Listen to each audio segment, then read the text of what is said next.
Black woman blocked from priority check-in.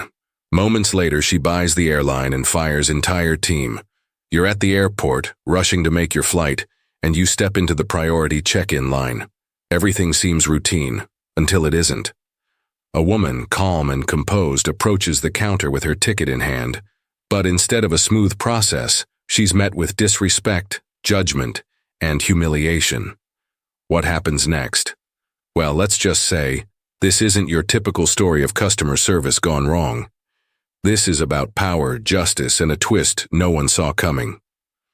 Before we begin, where are you watching from today? Let us know in the comments.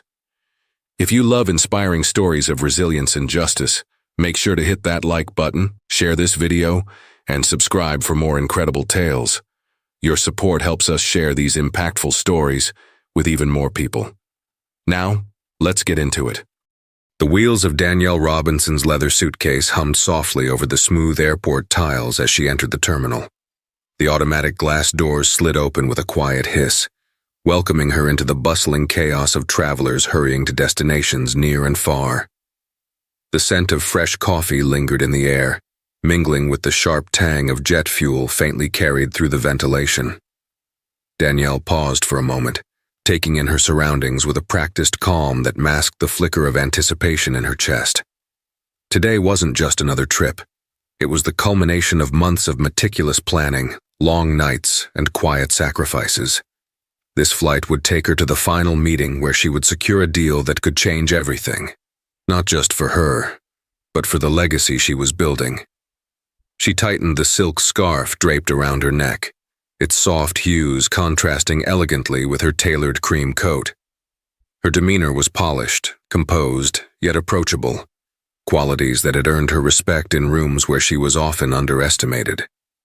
Danielle's heels clicked softly as she navigated through the throng of travelers. Her stride was purposeful, unhurried, exuding the quiet confidence of someone who belonged in any room she entered. The terminal's overhead signs guided her toward the priority check-in area. The words gleamed in polished silver letters above a roped-off section of the terminal where luxury met efficiency. A space designed for travelers who paid for comfort and ease. The line at priority check-in was refreshingly short. A handful of passengers stood ahead of her, tapping on phones or exchanging pleasantries with the staff. Danielle stepped into the line, adjusting her grip on the passport holder in her hand. The sleek leather case held more than her travel documents. It held years of effort, triumphs, and reminders of the path she had carved for herself. As she approached the counter, her gaze shifted to the man stationed behind it. He was young, no older than 30, with sharp features and an air of self-importance that seemed exaggerated for his role. His name tag, neatly pinned to his crisp uniform, read Carter. He moved with a precision that bordered on briskness, his tone clipped but polite as he processed the passenger before her. Yet there was something in his eyes, a flicker of impatience, or perhaps judgment, that Danielle caught in the brief glance he cast toward her. She didn't react. Years of navigating spaces where she wasn't expected to belong had taught her to remain poised, to let the assumptions of others reveal themselves without giving them undue energy. As the passenger ahead of her finished and rolled their suitcase away, Danielle stepped forward. "Good morning," she said with a polite smile, sliding her passport and ticket across the counter. Her voice was steady, warm, devoid of the entitlement often expected from travelers in first class. Danielle believed in kindness even when it wasn't reciprocated. Carter glanced at the documents, his eyes narrowing slightly as he read the details. For a moment, his expression was neutral, professional. Then his brow furrowed, and he looked up at her, his demeanor shifting subtly but unmistakably. "This line is for priority check-in," he said, his tone slow, as if explaining something to a child. "Are you sure you're in the right place?" The question hung in the air, each word laced with an assumption that Danielle had encountered before. It wasn't just the question, it was the way he asked it, the faint smirk tugging at the corner of his mouth, the way his gaze lingered just a moment too long on her. Danielle's polite smile remained, though a flicker of irritation crossed her mind. She straightened her posture slightly. "Yes, I'm sure," she replied evenly. "That's why I'm here." Carter's smirk deepened, as if he had been waiting for that answer. He glanced at her passport again, then at the ticket. He muttered, his eyes narrowing. "This doesn't seem right. Let me check something." Danielle watched as he tapped furiously at his keyboard, his fingers a blur. She stood quietly, resisting the urge to say more, letting the moment play out.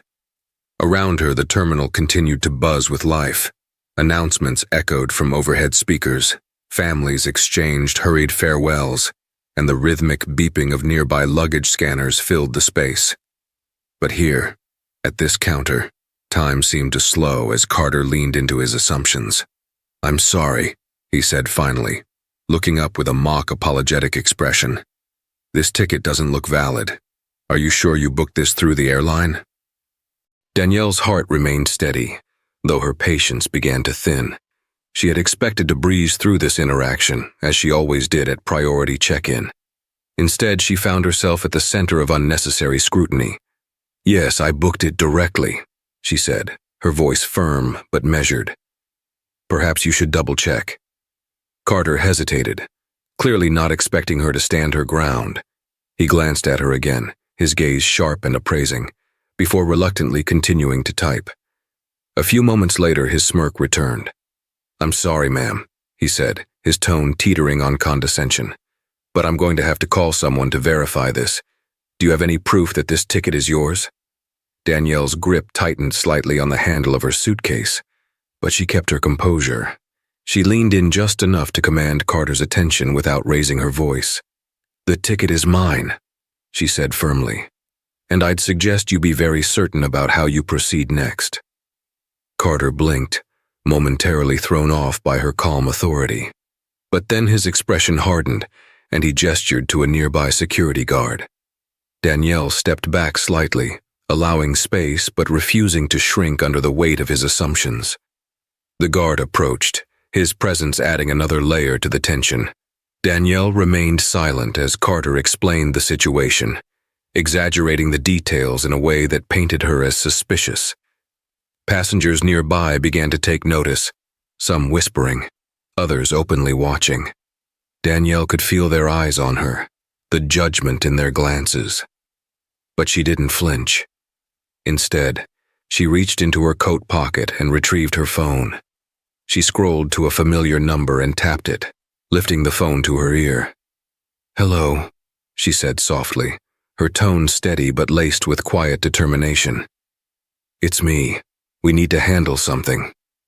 As she ended the call, she turned back to Carter, her eyes meeting his with a calm intensity that made him falter.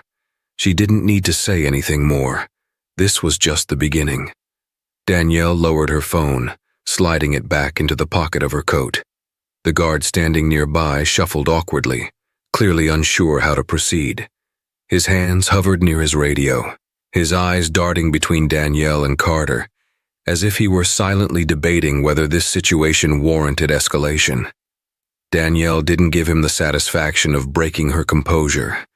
Instead, she adjusted the scarf around her neck with deliberate calm, her gaze steady as she waited for the inevitable fallout from her phone call. Carter, on the other hand, seemed emboldened by the attention of the growing crowd. His smirk widened, and he leaned casually against the counter, exuding an air of smug authority. He turned to the passengers in line, speaking loud enough for everyone nearby to hear.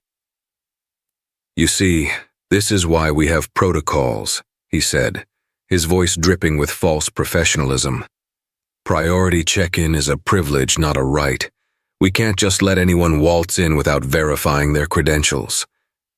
Danielle's fingers tightened imperceptibly around the handle of her suitcase. She inhaled deeply, letting the comment settle in the air without reacting. Over the years, she had learned the art of patience, the ability to let others unravel themselves with their own words. A woman in line, dressed in a navy pantsuit and holding a leather briefcase, glanced at Danielle with a mixture of sympathy and unease. Her lips parted as though she wanted to say something, but she hesitated, instead averting her gaze back to her phone. A few others shifted uncomfortably, exchanging murmurs that were just loud enough to carry. Danielle caught fragments of their whispers. Unbelievable. Doesn't look like she belongs here. Maybe she's faking it. The words weren't new. They were the echoes of countless moments she had endured in boardrooms, at social events, and even in spaces she had paid handsomely to access. But today was different. Today, she was in control, even if Carter and the onlookers didn't know it yet. The faint clack of hurried footsteps broke the tense silence. From across the terminal, a man in a dark gray suit was weaving his way through the crowd, his pace quick and purposeful. His salt and pepper hair was neatly combed, and his badge, clipped to his jacket pocket, gleamed under the fluorescent lights. The words Airport Operations Manager were just visible as he drew closer.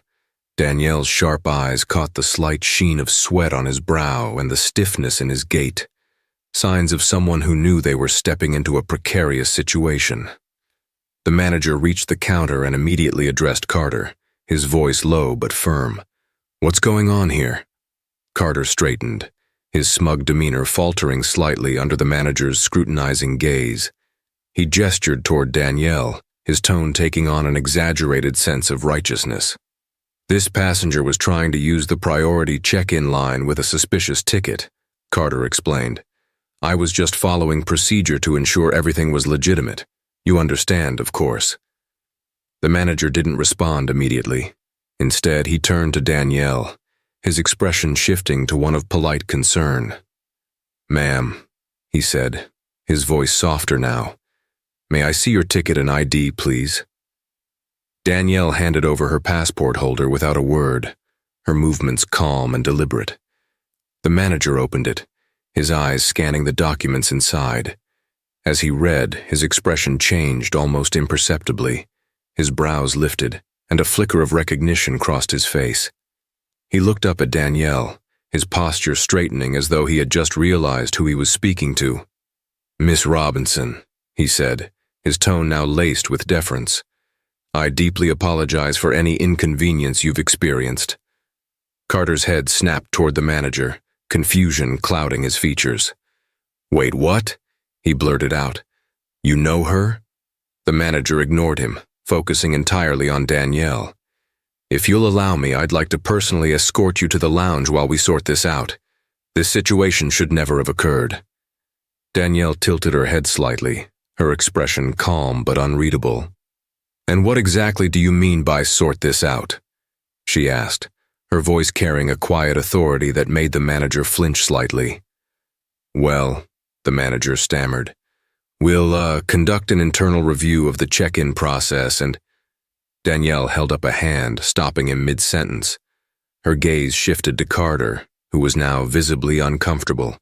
His smirk had vanished, replaced by a tight-lipped frown as he looked from the manager to Danielle and back again. "Mr.?" Danielle prompted, raising an eyebrow at the manager.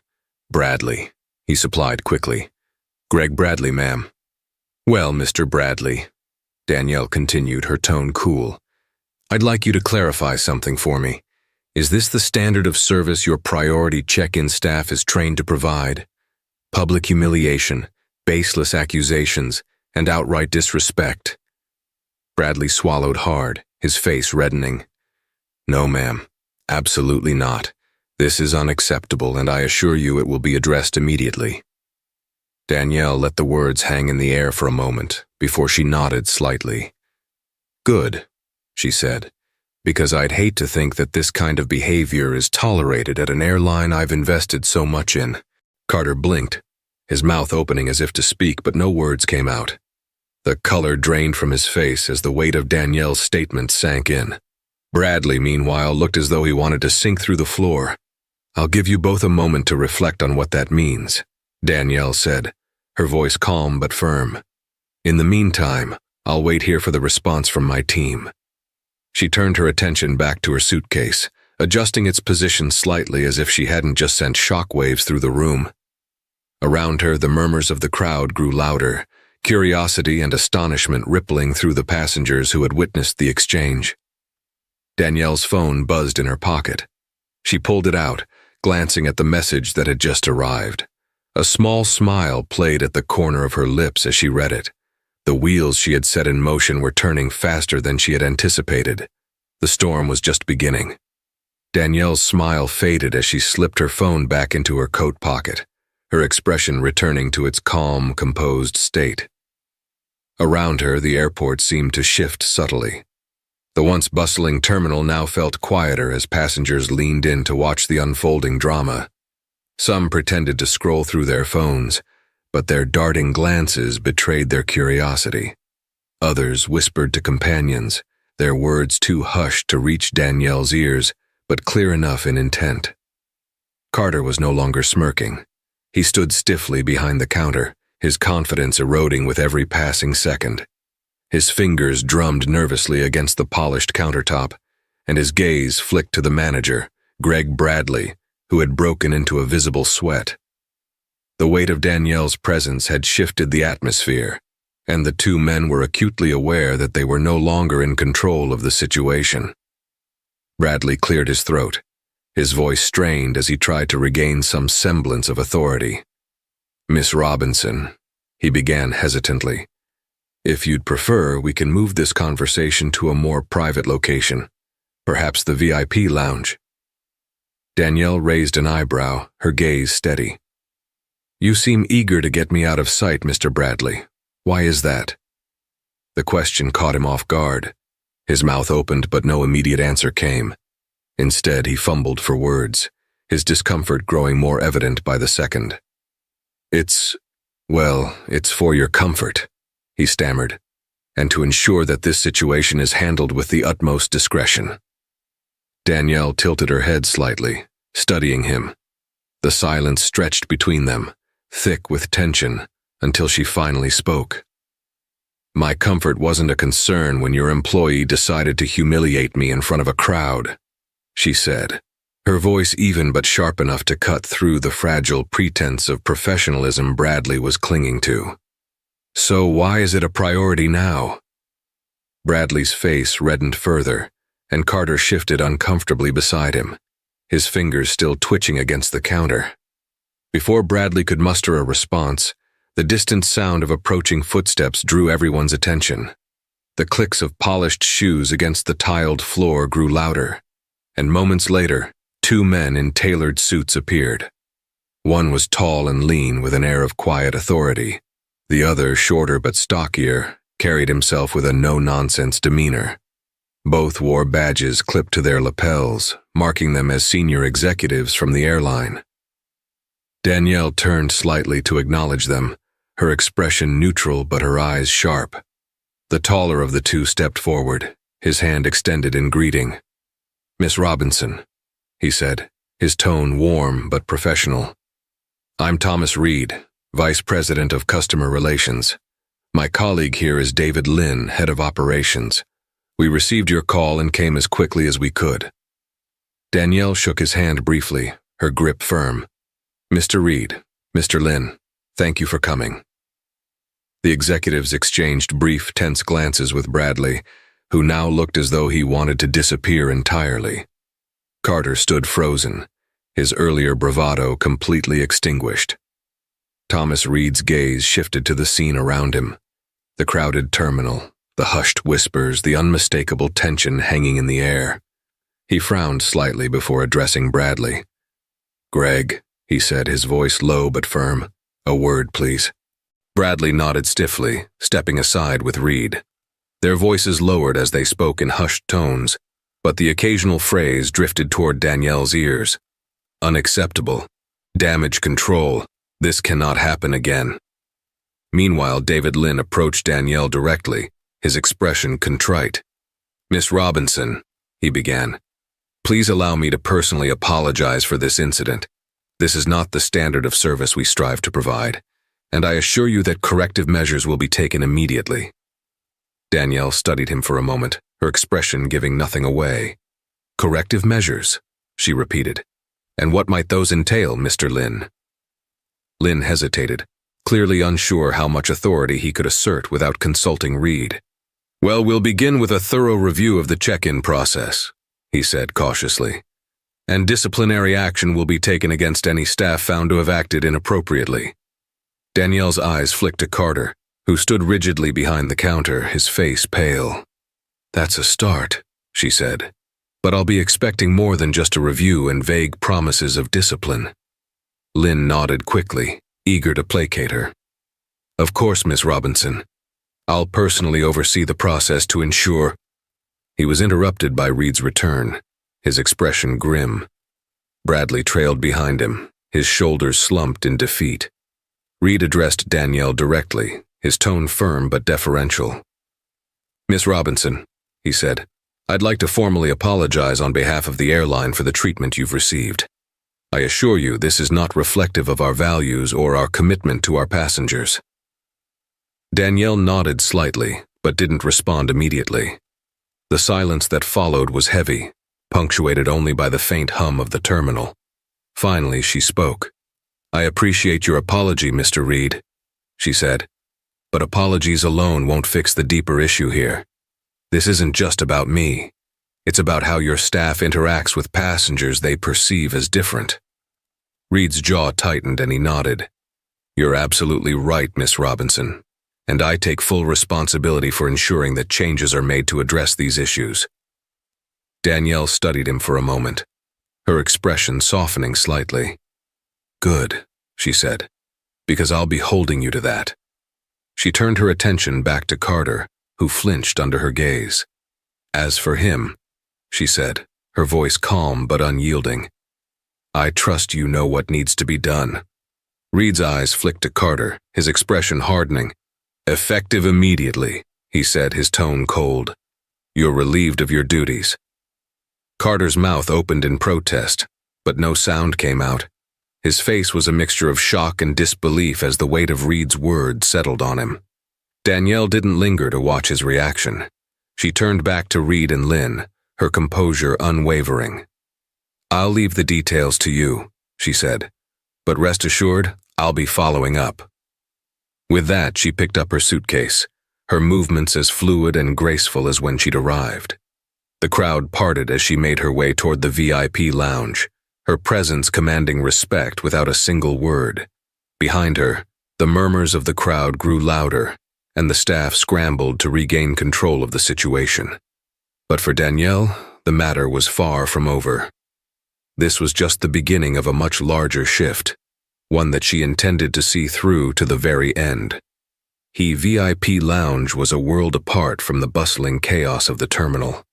The soft hum of conversation and the muted clinking of glasses filled the air, a stark contrast to the earlier tension Danielle had endured. Plush armchairs and sleek glass tables were arranged strategically, offering privacy without isolation. A waiter approached her immediately, bowing slightly as he offered her a menu, but Danielle waved him off with a polite smile. She didn't come here to relax. She chose a seat near the tall glass windows overlooking the tarmac, the distant roar of jet engines a reminder of the journey ahead. From her vantage point, she could see the sprawling runway where planes lined up like soldiers awaiting their commands. Her reflection in the glass was calm and composed, but beneath the surface a storm brewed. Danielle pulled out her phone, tapping it lightly against her palm as she considered her next move. The executives' apologies had been swift and polished, their promises laden with corporate jargon. But experience had taught her to dig deeper, to ensure that change wasn't just a fleeting performance for her benefit. She opened her contacts, scrolling until she found the number she needed. The line rang twice before a deep, assured voice answered. "Miss Robinson, what can I do for you?" "Good morning, Nathan," she said, her tone steady but clipped. "I need a full status report on our acquisition. Has the deal officially closed?" "Yes, ma'am," Nathan replied. "As of yesterday, the contracts are finalized. You now hold controlling interest in the airline." Danielle allowed herself a brief smile, satisfaction flickering across her face. "Perfect. I'll need an updated personnel file, specifically the priority check-in team at this airport. I also want a summary of any complaints filed against them in the last 12 months. Nathan paused, his tone becoming cautious. "Is everything all right, Miss Robinson? Did something happen?" "Let's just say," Danielle replied, her voice sharpening slightly. "I've had a first-hand look at why this acquisition was necessary." There was a moment of silence on the line before Nathan spoke again, his voice firm. "Understood. I'll have the files to you within the hour." Danielle ended the call and placed her phone on the table in front of her. For a moment she stared out at the runway, her mind racing with plans. The incident at the check-in counter wasn't just a personal affront. It was a symptom of a larger problem, one that she now had the power to address. But power, she knew, was meaningless without precision. She would need to tread carefully, ensuring that her actions sent a clear message without undermining the airline's operations. Her thoughts were interrupted by the approach of Thomas Reed and David Lynn. The two executives had clearly been summoned to the lounge by her presence, their expressions a mix of tension and determination. Reed carried a leather folder, while Lynn held a tablet, both prepared for whatever Danielle might demand of them next. "Miss Robinson," Reed began, his tone deferential, "thank you for allowing us to join you. We wanted to personally update you on the steps we're taking to address the situation." Danielle gestured to the chairs opposite her, her demeanor calm but unyielding. "Please sit." The men obeyed, settling into the chairs with practiced ease. Reed opened his folder, pulling out a neatly typed report. "First, I want to assure you that the employee in question, Carter, has been terminated effective immediately. We've also initiated a review of our customer service protocols to identify any gaps that may contribute to incidents like this." Danielle nodded slightly, her expression unreadable. "And what about Mr. Bradley?" Reed hesitated, exchanging a brief glance with Lynn. "Mr. Bradley has been placed on administrative leave pending the outcome of the review," he said carefully. "While his actions weren't as egregious, we believe it's necessary to evaluate his leadership during this incident." Danielle's eyes narrowed slightly, but she didn't interrupt. She let the men continue, knowing that silence often prompted people to reveal more than they intended. Lynn leaned forward, tapping his tablet. "Additionally, we're implementing immediate training sessions for all frontline staff, focusing on bias awareness and customer interaction. This will be rolled out across all priority check-in teams nationwide." For the first time, Danielle's expression softened slightly. "That's a start," she said. "But training alone isn't enough. Culture doesn't change with seminars and handouts. It changes with accountability." Reed nodded quickly. "You're absolutely right, Miss Robinson. We'll be working closely with HR to ensure that our evaluation processes reflect this." Danielle leaned back in her chair, her gaze sharp but thoughtful. "Good, because this incident wasn't just about one employee's behavior. It was about a systemic failure, and systemic issues require systemic solutions."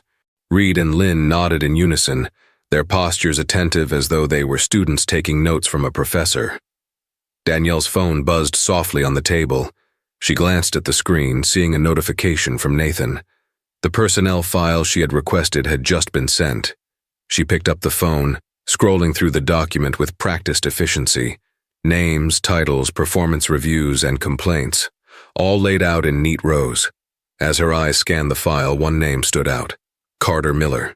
His record was dotted with minor infractions, rudeness to passengers, complaints of unprofessional behavior, but none had resulted in serious consequences. It was a familiar pattern, one Danielle had seen in countless organizations. Problematic employees allowed to linger because no one wanted to address the root cause. She set the phone down and looked back at the executives. "I'll be reviewing these files myself," she said. "In the meantime, I expect a detailed report on how you plan to address not just this incident, but the underlying issues that allowed it to happen." Reed nodded quickly, his pen flying across his notebook. "Of course, Miss Robinson. You'll have the report by the end of the day." Danielle allowed herself a small smile, one that didn't quite reach her eyes. "Good. Because as of now, this isn't just an airline. It's a reflection of me, and I don't tolerate failure." The weight of her words settled over the room, and for a moment, neither Reed nor Lynn spoke. Finally, Reed stood, offering his hand. "Thank you for your patience, Miss Robinson," he said. We won't let you down. Danielle shook his hand briefly. I trust you won't, she said. As the executives left, Danielle turned back to the window, her reflection once again staring back at her. She wasn't just here to solve a single problem. She was here to change the narrative. And she knew that sometimes change required more than just words. It required action, precision, and an unwavering commitment to see it through. The storm she had unleashed was far from over. Danielle sat alone in the VIP lounge, the faint hum of the airport in the distance. Her reflection in the expansive glass windows mirrored her composed exterior, but behind her calm facade was a mind steadily working through the threads of the situation. The faint buzz of her phone broke her focus. She picked it up and saw another message from Nathan. It was concise. Updates prepared. Call me when ready. She set the phone down gently, her fingers resting on its cool surface as she stared at the text. Nathan had always been efficient, a quality she valued in her tight-knit circle of advisors. But efficiency was only one piece of the equation. What she needed now was precision and perhaps a touch of justice. Danielle glanced at the personnel file again, her eyes narrowing as they scanned the details of Carter Miller's employment history. His record was riddled with warning signs, instances of minor infractions that, when seen collectively, painted a picture of an employee emboldened by an unchecked system. Her attention shifted to Greg Bradley, the airport operations manager. His profile was less damning but equally telling. Years of steady, unremarkable service with no major blunders, but also no significant leadership accomplishments. It was clear that Bradley had built his career on playing it safe, deflecting responsibility rather than taking bold action. Danielle tapped the table lightly, her mind piecing together the strategy that would guide her next moves. Her thoughts were interrupted by the quiet sound of footsteps approaching from behind.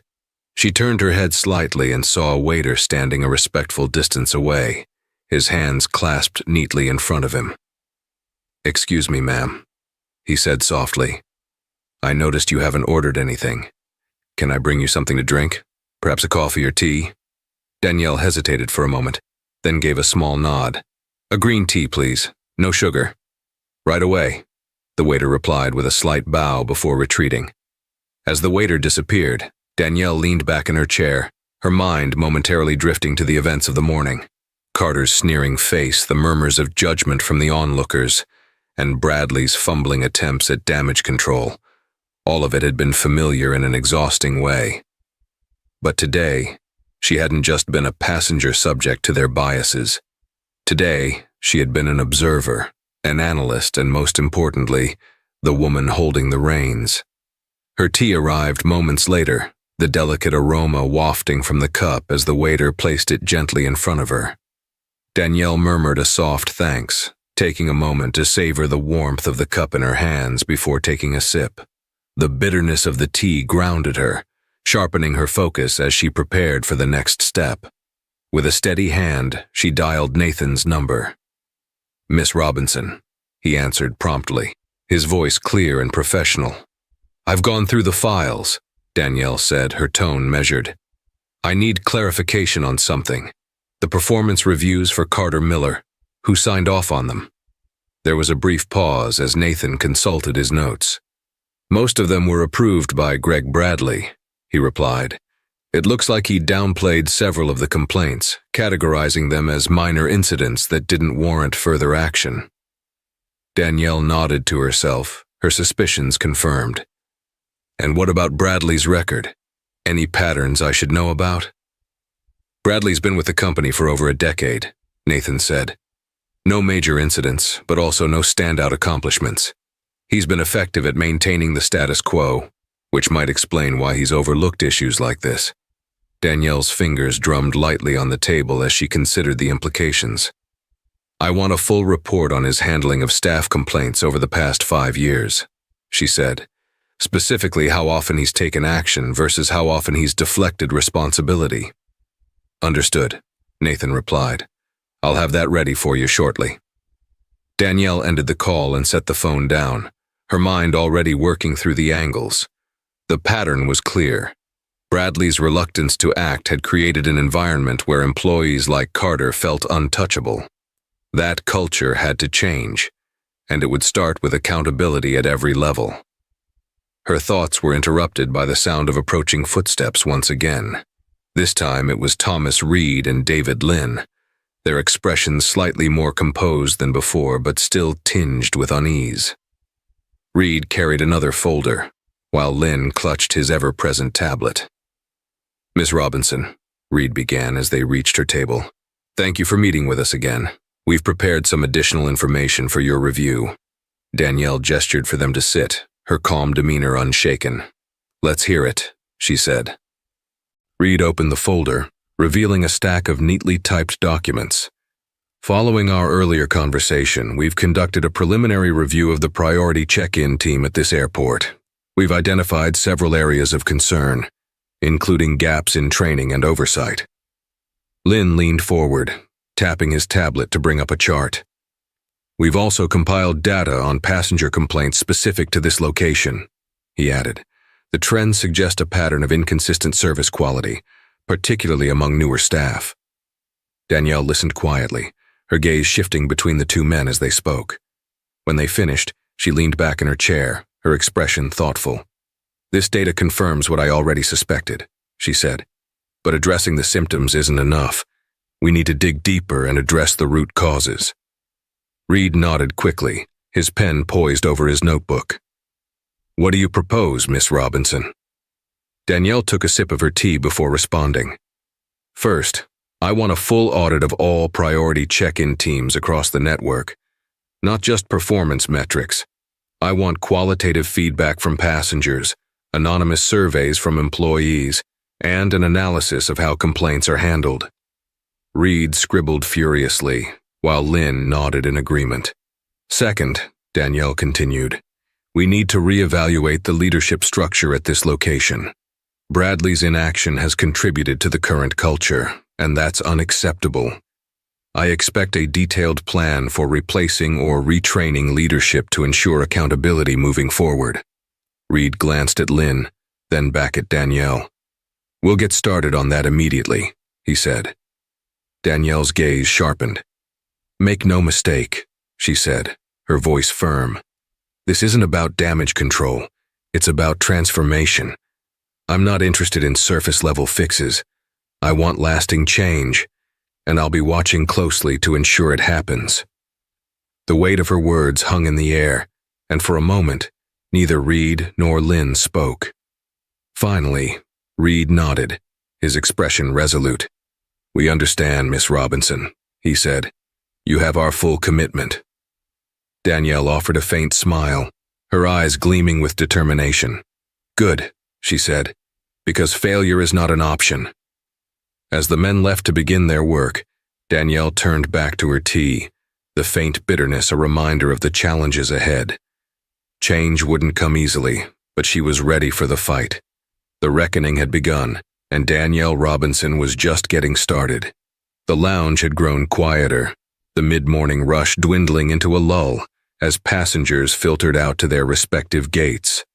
The sun shone through the expansive windows, casting long golden shadows across the carpeted floor. Danielle remained seated by the window, her hands resting lightly on the table.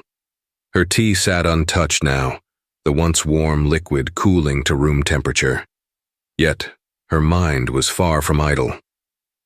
She picked up her phone again, the faint glow of the screen illuminating her focused expression. Nathan's latest email awaited her, marked by the subject line, "Requested analysis, Bradley and team trends." Danielle opened it, her eyes scanning the detailed contents with a practiced efficiency.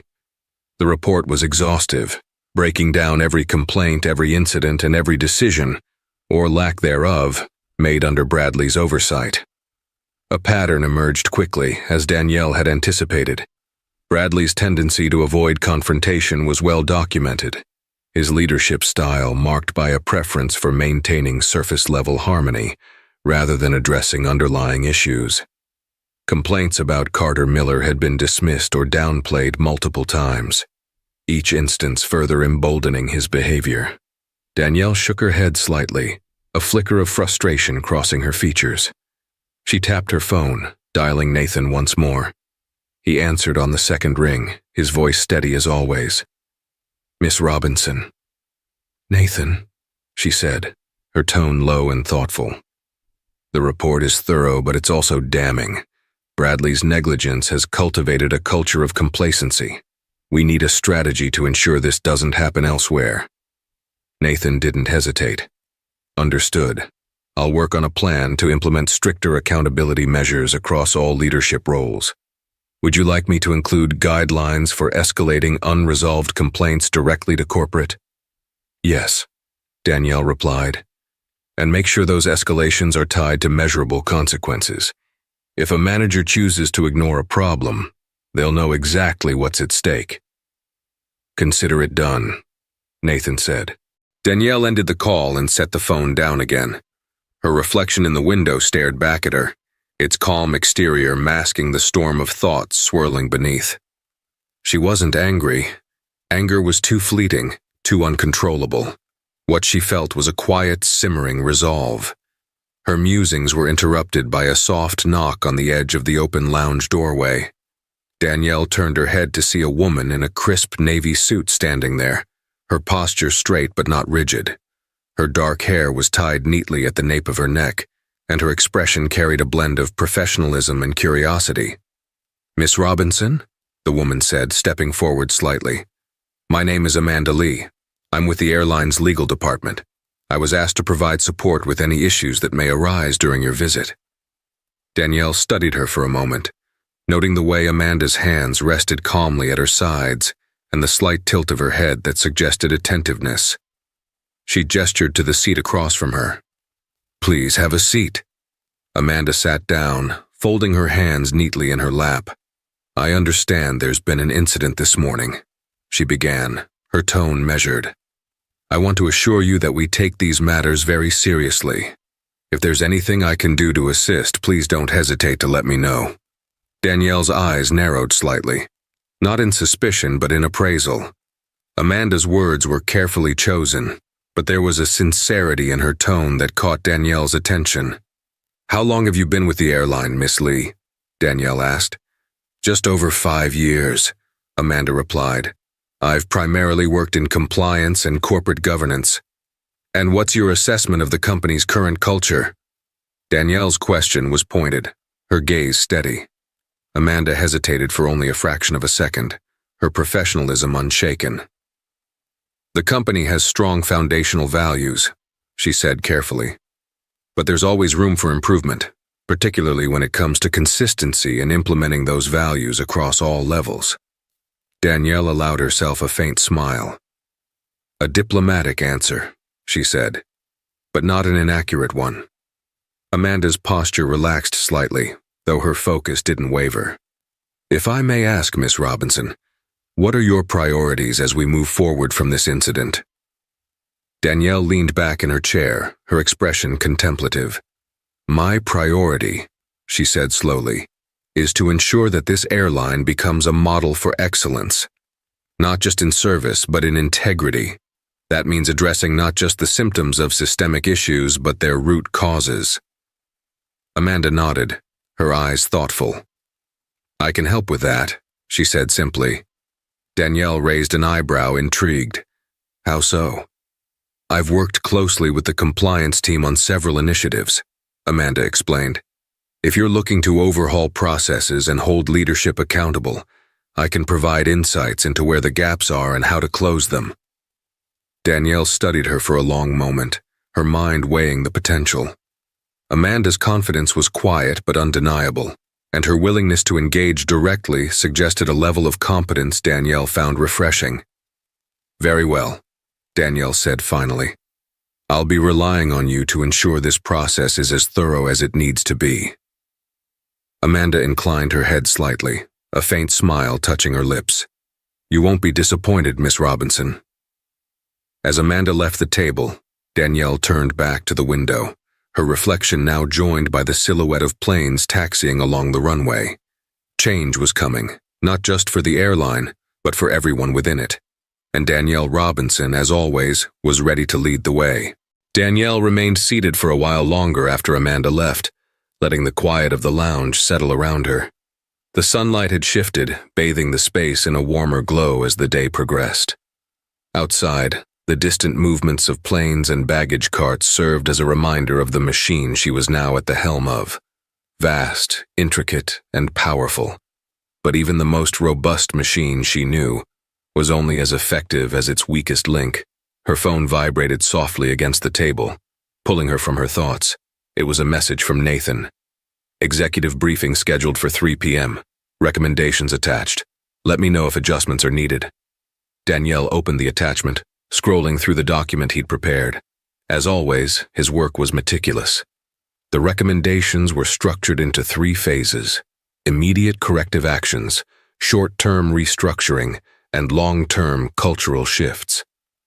She scanned the bullet points, nodding to herself as she read. Nathan understood her vision well, but there were always nuances to be addressed. She leaned back in her chair, contemplating the next few hours. The briefing would be pivotal, not only for addressing the fallout from the morning's incident, but for setting the tone of her leadership. This wasn't just about making promises or issuing apologies. It was about establishing a blueprint for transformation. And transformation, she knew, required both precision and patience. Danielle pushed the door open with a measured grace, the sound of its hinges silencing the low murmur of conversation. All eyes turned to her as she entered, her presence commanding the room without a word. She placed her leather-bound notebook on the table and took the seat at the head, her movements deliberate and unhurried. "Thank you all for being here," Danielle began, her voice steady and firm. "This morning's incident was unacceptable, not just in how I was treated, but in what it revealed about the deeper issues within this organization. We're not here to discuss damage control. We're here to discuss transformation." She let the words settle, watching as the weight of her statement registered on their faces. Reed shifted slightly in his seat, his pen poised over his notebook. Bradley avoided her gaze, his fingers nervously tapping the edge of the table. Danielle turned her attention to Nathan, who was seated to her right. "Nathan, walk us through the recommendations." Nathan nodded, standing as he clicked a button on the tablet in front of him. The screen at the front of the room lit up with the first slide of a presentation titled Operational Accountability and Cultural Transformation Plan. "The plan is divided into 3 phases," Nathan began, his tone crisp and authoritative. "Phase 1 addresses immediate corrective actions. This includes a comprehensive review of all priority check-in teams nationwide, focusing on performance metrics, complaint histories, and customer feedback.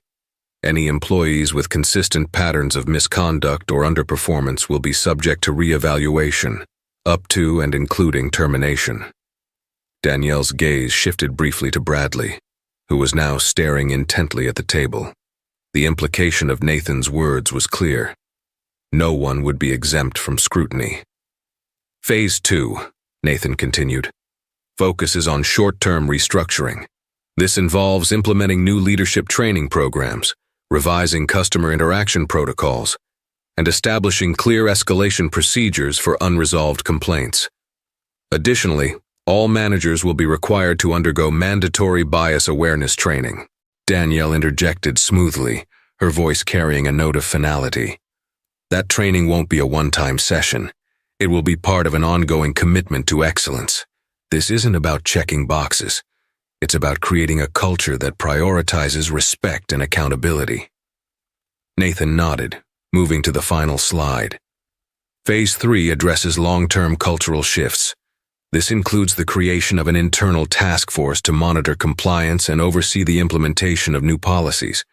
We'll also establish anonymous reporting channels to empower employees to speak out without fear of retaliation." As Nathan finished, the room fell silent, the weight of the plan settling over the executives like a tangible force. Danielle let the silence stretch for a moment before speaking. "This isn't just a strategy," she said, her tone calm but resolute. "It's a commitment, a commitment to every passenger who entrusts us with their journeys, a commitment to every employee who deserves a workplace built on respect and integrity, and most importantly, a commitment to ensuring that this airline reflects the values we claim to stand for. Reed nodded slowly, his expression thoughtful. "It's an ambitious plan," he said, "but it's necessary." "It is," Danielle agreed, "and it's non-negotiable." She turned her attention to Bradley, who had remained silent throughout the presentation. "Mr. Bradley," she said, her voice cutting through the tension like a blade, "you've been in your role for over a decade. Tell me, what have you done to address these issues during your tenure?" Bradley shifted uncomfortably, his face reddening. "Miss Robinson, I've always tried to maintain a smooth operation. Complaints were handled as they arose, and—" Danielle held up a hand, silencing him. "Smooth operations don't mean ignoring problems," she said, her tone sharp but measured. "Your job isn't to avoid conflict, it's to address it. That's what leadership requires." Bradley swallowed hard, nodding mutely. "I expect your full cooperation during this transition," Danielle continued. "But make no mistake, your role is under review, as is everyone else's in this room. Accountability starts at the top." The room was silent again, the weight of her words pressing down on them. Danielle leaned back slightly, her expression calm but unyielding. "This is the beginning of a new era for this airline," she said, "and I expect every one of you to rise to the occasion. Failure is not an option." With that, she closed her notebook and stood, signaling the end of the meeting. As she left the room, the sound of her heels echoed down the corridor, each step a reminder of the unrelenting resolve she carried. The first steps had been taken. The foundation was set. Now the real work would begin. The hum of the engine was steady as Danielle leaned back in her first-class seat, the cabin dimly lit for the evening flight. The meeting earlier had gone as expected, with promises of compliance and dedication from the team. But she knew the real test would come in the following weeks, as the policies she had mandated began to ripple through the airline's operations. This flight wasn't just another leg of her journey. It was deliberate. She had chosen this route, a high-profile transcontinental one, because it was known for its luxurious service and its undercurrent of entitlement among certain staff and passengers. If there was anywhere the old culture of the airline might rear its head, it would be here. The flight attendant approached her seat with practiced grace, her uniform crisp and her smile polished. "Miss Robinson," she said softly, "may I bring you a drink before takeoff?" Danielle studied her for a moment, noting the meticulous attention to detail in her presentation. She smiled faintly. "Just water, thank you." The attendant nodded and stepped away, her movements smooth and precise. Danielle's gaze followed her briefly before turning back to the window. Below, the airport lights stretched endlessly, tiny beacons of activity against the darkened landscape. She sipped the water that soon arrived, her thoughts drifting to the strategy ahead. As the flight ascended, Danielle couldn't help but observe the dynamics in the cabin. First class was nearly full, its passengers a mix of business executives, well-dressed leisure travelers, and the occasional celebrity. The attendants moved seamlessly between them, offering champagne and pre-dinner snacks. For the most part, the interactions were professional, but there were moments, small, nearly imperceptible moments, where old habits lingered. Across the aisle, a middle-aged man in a tailored suit snapped his fingers impatiently, summoning an attendant with the kind of casual entitlement that made Danielle's jaw tighten. The attendant hesitated, her smile faltering slightly before hurrying over. The man leaned back, his tone clipped as he made an offhand comment about the temperature of his drink. Danielle's gaze lingered on the interaction, her expression neutral, but her thoughts sharp. Moments like these weren't isolated. They were part of a broader ecosystem, one that allowed subtle imbalances of power to flourish unchecked. She made a mental note to revisit the training materials Nathan was preparing. Bias awareness wasn't just about overt discrimination. It was about addressing the subtleties, the microaggressions that could erode the foundation of respect she was trying to build. Midway through the flight, the atmosphere shifted. Dinner service was underway, the clinking of cutlery and soft murmurs of conversation filling the cabin. Danielle was halfway through her meal when she noticed another interaction that caught her attention. A younger black woman, seated a few rows behind her, was speaking quietly with an attendant. The woman's expression was polite but firm, her gestures indicating some sort of disagreement. Danielle couldn't hear the words, but she could see the tension in the attendant's posture. The woman's demeanor wasn't aggressive, but the attendant seemed defensive, her responses sharp and hurried. It wasn't long before another flight attendant joined them, her presence diffusing the situation slightly, though the underlying discomfort remained. That evening, Danielle reflected on the journey that had brought her here. What had started as a moment of personal humiliation had evolved into a mission far greater than herself. She had faced resistance, skepticism, and moments of doubt, but she had met each challenge with the same resolve that had propelled her throughout her career. This wasn't just about one airline or one incident. It was about what could happen when someone refused to accept the status quo, when they demanded more from the people and systems around them. Danielle knew the work wasn't over. Transformation wasn't a destination. It was a process, one that required constant vigilance and care. But as she looked out at the horizon from her hotel suite, the city lights twinkling below, she allowed herself a moment of satisfaction. The storm she had faced that day at the check-in counter had been the catalyst for something far greater than a single act of justice. It had sparked a movement, one that would ripple far beyond the walls of the airline. Danielle Robinson leaned back in her chair, her lips curving into a small, confident smile. The future wasn't just bright, it was hers to shape, and she was ready. And just like that, the tables were turned. What started as an act of disrespect became a powerful lesson in humility and justice. Danielle Robinson didn't just stand up for herself. She used her influence to create lasting change, proving that true power lies in taking action when it matters most. If this story inspired you or kept you on the edge of your seat,